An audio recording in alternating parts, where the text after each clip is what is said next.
আজকে দেখাবো একটা ফাঁকিবাজি দিয়ে রান্না।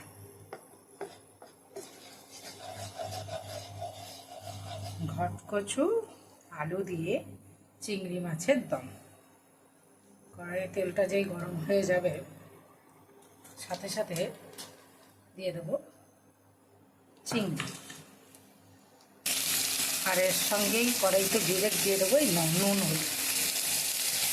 আগে থেকে মাখিয়ে মুখিয়ে ভাজি শিখিয়ে সেক্ষেত্রে হালকা রকম রং পরিবর্তন হচ্ছে সেটা দিয়ে দেবো কালো জিরা সমেত চিংড়িটা ভাজা হবে, আর দেবো পেঁয়াজ কুচনো আর লঙ্কা ফাটিয়ে একসঙ্গে ভাজা হবে। এটা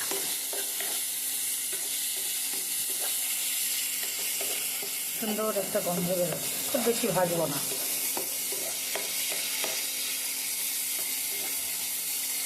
আমি যেহেতু সাদা তেলে রান্না করছি আর একটু তেল লাগবে, দিয়ে দিয়েছি আর একটু তেল।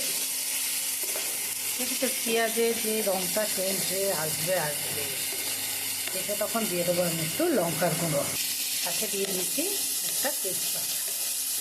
তাহলে কালারটা খুব রিচ হবে, কিন্তু ঝাল অতটা লাগবে না। হওয়ার পর কেটে দেবো 1 চামচ আদা রসুন দিয়ে দিয়েছি, আদা রসুন বাটা। হালকা একটু কষে নিয়ে এই তেলেই ঘটকচু আলুটাকে একটু ভাজতে দেবো। দিয়ে দিলাম ঘটকচু আলুটা। এবার এটাকে নাড়িয়ে মশলাটার সঙ্গে মিশিয়ে নেব। টেম্পারেচার কমিয়ে করে দেবো 600।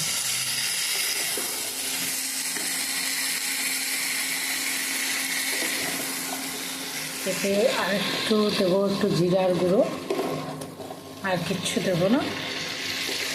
দিয়ে যেহেতু দম, তাই হালকা একদম ঢাকা দিয়ে করব।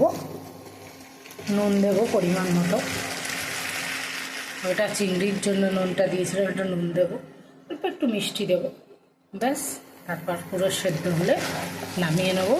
অল্প অল্প জল দেবো মাঝখানে, এর থেকে যতটা জল বেরোবে আমাকে অল্প জল দিতে হবে, তাহলেই রেডি।